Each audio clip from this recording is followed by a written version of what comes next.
বেদান্ত যাপন এক, স্বামী সর্বপ্রিয়ানন্দ। এইসবই ভাবতে ভালো লাগে, কিন্তু সত্যিকারের জীবনে তো প্রতিযোগিতায় কেবল অসুয়া শত্রুতাই চোখে পড়ে। তার কারণ মূল্যবোধের অভাব। আমাদের প্রত্যেকের মধ্যে সাধারণ কিছু মূল্যবোধ থাকা সবচেয়ে বেশি দরকার। আমি নিজেরই আখের গোছাবো না মানুষের সঙ্গে এগোবো, অমুক আমার শত্রু না বন্ধু, এসব তো পরের কথা। কিন্তু সবার আগে মানুষের ভেবে দেখা দরকার তার নিজস্ব মূল্যবোধ তাকে কোন দিকে নিয়ে যেতে চাইছে। অর্থ, সাফল্য, ক্ষমতাশীলের এক একটি ধাপ পার হওয়া। সে কি ইঁদুর দৌড়ে জিততে চায়? যদি তাই হয় তাহলে সেও তো একটি ইঁদুরই। এমন মূল্যবোধ আদপেই আমাদের স্বভাবগত নয়। আধুনিক সমাজ আমাদের মধ্যে এগুলি ঢুকিয়ে দিচ্ছে এবং আমরাও অন্ধের মতো তাই করে চলেছি। এসব থেকে বাঁচতে গেলে নিজের মধ্যে কিছু আদর্শ রাখা বরং ভালো, যেমন সত্যনিষ্ঠা, অন্যের মঙ্গল কামনা, আধ্যাত্মিক লক্ষ্য ইত্যাদি। এরকম কিছু কোর ভ্যালুজ নিজেদের মধ্যে থাকলে কম্পিটিশনকে দেখার চোখটা সহজ হয়ে যায়। হার জিত যাই আসুক, মানুষকে টলাতে পারবে না কিছুই। সে নিজ লক্ষ্যে আদর্শে অবিচল থাকবে। বর্তমান সময়ে দেশে কিছু অল্প বয়সীদের মধ্যে নয়, বয়স্ক মানুষদের মধ্যেও বিপুল পরিমাণে একাকিত্বের সমস্যা দেখা যাচ্ছে। মেধাবী ছেলেমেয়েরা চাকরি বা পড়াশোনার কারণে বাবা মাকে ছেড়ে প্রবাসী হচ্ছে এবং সেই পৌর বা বৃদ্ধ মানুষদের একাকিত্ব গ্রাস করছে। এর মোকাবিলা কিভাবে করা যায়? একদম ঠিক এই ব্যাপারটি এখন বহু ক্ষেত্রে ঘটছে। জানেন তো, এখনকার সমাজে, বিশেষত বিদেশে, সবচেয়ে বেশি মানুষ যে দুটি জীবিকায় নিযুক্ত তা হলো মনোরোগ বিশেষজ্ঞ আর ওকালতি। বলাই বাহুল্য, এ দুটি জীবিকার প্রাধান্য মোটেও কোনো সুস্থ সমাজের ছবি আমাদের সামনে তুলে ধরে না। যেসব সমস্যা এখন সমাজকে আষ্টে পৃষ্ঠে বেঁধেছে তাদের মধ্যে অবশ্যই একাকিত্ব অন্যতম। বিদেশে অবশ্য ব্যাপারটা একটু অন্যরকম। ওখানে আমাদের দেশের মতো পারিবারিক বন্ধন ততটা দৃঢ় নয়। ছেলেমেয়েরা একটু বড় হয়ে চাকরি পেলে নিজেদের বাড়ি করে চলে যায়, বাবা মায়ের সঙ্গে তেমন ঘনিষ্ঠতা আর রাখে না। ফলত বৃদ্ধ মানুষেরাও নিজেদের সামলাতে অনেক বেশি সচেতন হয়ে ওঠেন। কিন্তু সে যেমনই হোক, একাকিত্ব তো আর এড়িয়ে যাওয়া যায় না। বিশ্বব্যাপী বহু মানুষ আজ একাকিত্বে, উদ্দেশ্যহীনতায় জর্জরিত। এখানে দুটি ভাববার বিষয়: এক, বয়স্করা কী করতে পারেন; দুই, এরকম পরিস্থিতিতে যুব প্রজন্মের কর্তব্যই বা কী। প্রথমত, বয়স্কদের নিজেদেরই একটু প্রস্তুতি নিতে হবে অন্য মানুষের উপস্থিতির প্রতি তাদের নির্ভরশীলতা কমানোর। নিজের জীবনে সঙ্গ পাওয়ার, কথা বলার জন্য একটি মানুষের থাকার ওপর এই যে নির্ভরতা, এতেই যত বিপত্তি। অনেকের ক্ষেত্রেই দেখবেন যতদিন চাকরিতে আছেন একরকম, কিন্তু অবসর নেওয়ার পরেই শরীর খারাপ হয়ে যাচ্ছে, শরীর ভেঙে যাচ্ছে, হয়তো শেষ অবধি তিনি আর বাঁচলেনই না। অবসাদের ধকল শরীর আর নিতে না পারার জন্য। ওই যে কাজের মধ্যে থাকা, সকলের সঙ্গে যোগাযোগে থাকা, এগুলো আসলে জীবনকে একটা ছন্দে বেঁধে রেখেছিল, শরীর আর মন ভালো রেখেছিল। যেই সেসব বন্ধ হলো, অমনি এতদিনের সাজানো জীবনটা যেন এক নিমেষে ভেঙে পড়ল। আমাদের সনাতন দর্শনে ফিরে গেলে সেখান থেকে কি কোনো রসদ পাওয়া সম্ভব এই সমস্যা প্রতিকারের? আমার মনে হয় আমাদের সমাজের যে একটা সনাতন গঠন, ব্রহ্মচর্য, গার্হস্থ্য, বানপ্রস্থ এবং সন্ন্যাস, এর একটা বড় মনস্তাত্ত্বিক দিক আছে। এই তত্ত্ব মানুষকে মানসিকভাবে দৃঢ় করে তোলে। ছাত্রাবস্থা, গৃহস্থের জীবন, পৌরত্ব কাটিয়ে গিয়ে শেষে মানুষকে সমাজ, স্বজন সব কিছু থেকে নিজেকে সরিয়ে নিয়ে অন্তর্মুখ হতে বলে এই গঠন। বানপ্রস্থ অবধি স্বামী স্ত্রীর একসঙ্গে থাকা চলে, সন্ন্যাসে কিন্তু একদম একাকী থাকতে হবে। ভেবে দেখলে এই যে নিঃসঙ্গতা, একাকিত্ব, তা কিন্তু নিতান্ত খারাপ জিনিস নয়, বরং অধিকাংশে তা আমাদের অনাকাঙ্ক্ষিত লক্ষ্যে পৌঁছে দেওয়ার দাবি রাখে। ভাবনাটা কিছুটা এরকম যে একটা সময়ের পর জগৎ থেকে আমি সরে দাঁড়াবো, তখন আমার সম্বল শুধু এবং শুধুমাত্র আমার ঈশ্বর, আর কিছু নয়। কখন আমার সঙ্গে কথা বলতে লোক আসবে সেজন্য হাঁ করে বসে থাকা নেই, কেউ ফোন করবে তার জন্য অপেক্ষা নেই। সুতরাং মনের এবং বাইরের পরিবেশ পরিস্থিতির ওপর যে নির্ভরতা এতদিন ছিল, তার থেকে মুক্তি পাওয়া যায়। অথচ বর্তমানে এটুকু বিশেষ কারোর মধ্যে দেখা যায় না। কিন্তু ভেবে দেখুন, যাকে আপনি ধরেই রাখতে পারবেন না তাকে জোর করে টেনে রেখে কি কোনো লাভ আছে? বিদেশের চেয়েও ভারতে এটি বেশি দেখা যায়। ছেলে মেয়ে বড় হয়েছে, তাদের নিজেদের পরিবার হয়েছে, কিন্তু বাবা মায়েরা তাদের ছেড়ে বেরিয়ে পুরোপুরি আসতে পারছেন না। নানা অনুষঙ্গে নিজেদের যুক্ত রেখে তারা যেন বাঁচার উদ্দেশ্য খুঁজতে থাকেন। কিন্তু এতে তো তাদেরই কষ্ট বাড়ছে। সাময়িকভাবে খুশি থাকলেও এই আবেগের বন্ধন তো তাদের জর্জরিত করে ফেলছে। একদম তাই, আমাদের এখন প্রয়োজন মানসিকভাবে স্বাধীন থাকা। কিন্তু সেই স্বাধীনতা তো এমনি আসবে না।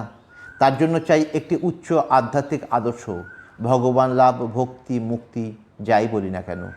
আর যদি কেউ অতটা স্বাধীন মনের দিকে এগোতে না পারেন, সেক্ষেত্রে তার প্রাথমিক কর্তব্য সমাজকে কিছু ফিরিয়ে দেওয়া। বাঁচতে গিয়ে একটা সময় আমরা সমাজের কাছ থেকে অনেক কিছু নিয়ে ফেলি, তারপর সন্তানেরা বড় হয়, নিজের পায়ে দাঁড়িয়ে যায়, তখন এই বোধ জন্মানো প্রয়োজন যে এবার নিজের কথা না ভেবে সকলের জন্য হাত বাড়িয়ে দেওয়া যাক। সে দান ধ্যান হোক, স্বেচ্ছাসেবক হিসাবে কাজ করা হোক, কোনো সেবামূলক প্রতিষ্ঠানের সঙ্গে যুক্ত থাকা হোক, যেখানে কিনা মানুষ তার অর্থ, বিত্ত, অভিজ্ঞতা অন্যান্য সেবায় ব্যয় করতে পারে। আমাদের ভারতীয় জীবনাদর্শের যে 4টি মূল স্তম্ভ, ধর্ম, অর্থ, কাম, মোক্ষ, তার মধ্যে অর্থ আর কাম নিয়ে থাকা যায় গার্হস্থ্য জীবনে। বানপ্রস্থে শুধুই ধর্ম মানুষের সম্বল। ধর্ম মানে কিন্তু রিলিজিয়ান নয় এখানে। ধর্ম মানে নৈতিক স্বার্থহীন জীবন। এই নিঃস্বার্থতার উল্লেখ তো আমরা স্বামীজির লেখাতেও কতবার পাই। নিঃস্বার্থ হলে জীবন এত পূর্ণ হয়ে থাকে যে একাকিত্বের কোনো জায়গাই আর থাকে না। তারও উপরে হচ্ছে মোক্ষ, আত্মানুসন্ধান, ঈশ্বরানুসন্ধান, মুক্তির চেষ্টা। সেই পথে একাকী না থেকে উপায় নেই। লোকজন বেশি হলেই তখন বিরক্তি আসে। গীতায় শ্রীকৃষ্ণ বলছেন, যেখানে জনসমাগম, ভিড়, সেখানে তার প্রীতি হয় না।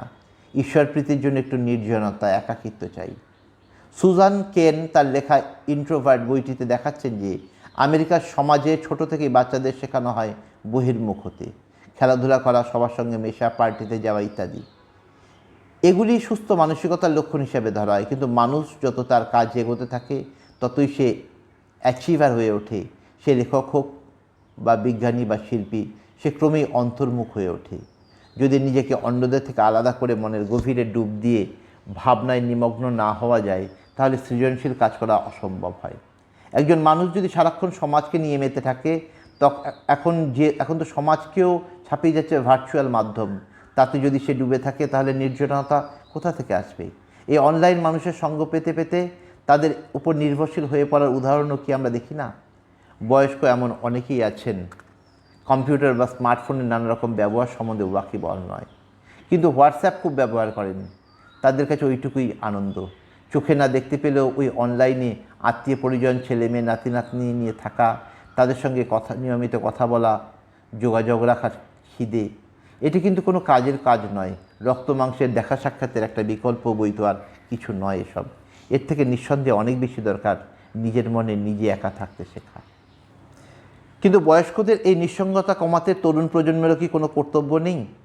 আছে বই কি। আজকের প্রজন্মেরও কিন্তু এটি বোঝা উচিত যে তাদের হাজার ব্যস্ততার মধ্যেও যে কোনোভাবে কিছুটা সময় অন্তত বয়স্কদের জন্য রাখা প্রয়োজন। আজকের দিনে শিক্ষা, চাকরি প্রভৃতির দাবি মেনে ছেলে মেয়েদের হয়তো সব ক্ষেত্রে বাবা মায়ের সঙ্গে থাকা সম্ভব হয় না। সেজন্য তাদের দোষ দেওয়া অনুচিত। যদি একসঙ্গে বয়স্ক বাবা মা, আত্মীয় পরিজনদের নিয়ে থাকা যায়, সেটি সবচেয়ে ভালো। কিন্তু তেমনটি না হলেও আজকের দিনে এত উন্নত প্রযুক্তির যুগে দূরে থেকেও কিছু সময় তাদের জন্য বের করে আনা দরকার।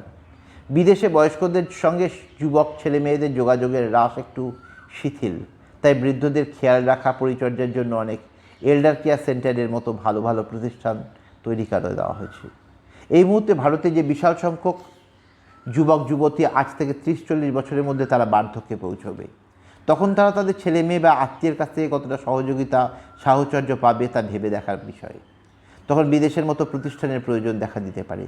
তবে কি জানেন, আমাদের ক্ষেত্রে সুবিধা হলো আমাদের মনে আশ্রমের একটা ধারণা আছে। এরকম প্রতিষ্ঠান সেই ধারণাই এক নবতম রূপায়ণ হতে পারে। বিদেশে এরকম সেন্টার যথেষ্ট পরিমাণে থাকলেও তাতে আধ্যাত্মিক পরিবেশ তেমন একটা থাকে না। উদ্যোক্তারা কেন যে বোঝেন না মানুষ বয়সকালে আধ্যাত্মিক পরিবেশ কামনা করে, বার্ধক্য এসে সে বুঝতে পারে জীবনের একটা উচ্চতর অর্থ, লক্ষ্য আছে, মৃত্যুর পারে আরও কিছু আছে। এই বোধই তখন তাকে ভালো রাখে। কাজেই তাদের যদি সেই ধারণায় বা ভাবে উপনীত হওয়ার সুযোগ করে দেওয়া যায়, তা তো খুব ভালো ব্যাপার। তাই ভারতীয় ক্ষেত্রেও ভবিষ্যতে যদি কখনো এই এল্ডার কেয়ার ফ্যাসিলিটি তৈরি হয়, তাহলে তার মধ্যে একটি আধ্যাত্মিক আঙ্গিক অবশ্যই থাকা দরকার। স্বামীজির কথায় আমরা প্রায়শই পেয়ে থাকি যে ভারতে দীর্ঘ শতাব্দীকাল পরাধীন থাকতে থাকতে আমরা দাসে পরিণত হয়েছি। আজও স্বদেশ গৌরবহীন আমরা দাসসুলভ মনোবৃত্তিতে দোষী নানা ক্ষেত্রেই। এর থেকে কি উত্তরণ নেই আমাদের?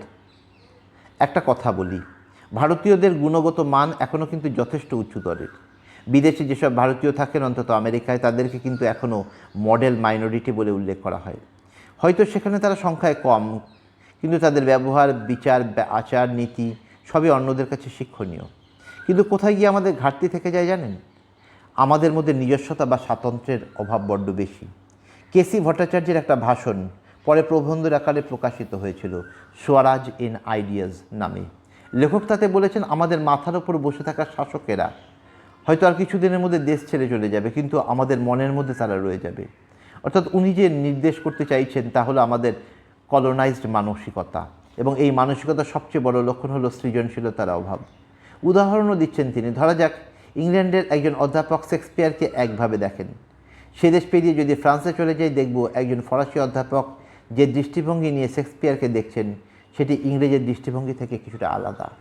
কাজেই সেই হিসাবে অনুমান করা যায়, সাত সমুদ্র পেরিয়ে যখন কলকাতা বিশ্ববিদ্যালয়ের একজন অধ্যাপক শেক্সপিয়ারকে দেখবেন, একজন ভারতীয় হিসেবে তার দৃষ্টিভঙ্গি নিশ্চয়ই একজন ইংরেজের থেকে অনেকটা আলাদা হবে। কিন্তু দুঃখের ব্যাপার, তেমন তো হয় না। তার কথাবার্তাগুলো যেন সেই অক্সফোর্ডে বসে থাকা ইংরেজ অধ্যাপকের কথারই একটা মাঝারি মানের নকল বলে মনে হয়। যেন তার লক্ষ্য সেই ইংরেজের ভাবটারই যতটা কাছে পৌঁছানো যায় তার চেষ্টা করা। এসব দেখলেই মনে হয় আমাদের শিক্ষা ব্যবস্থা বড় সাংঘাতিক রকম ইংরেজ প্রণোদিত, সেই পুরনো শিক্ষা ব্যবস্থারই নকল হয়ে থেকে গিয়েছে। এতে আমাদের নিজস্বতা কোথায়?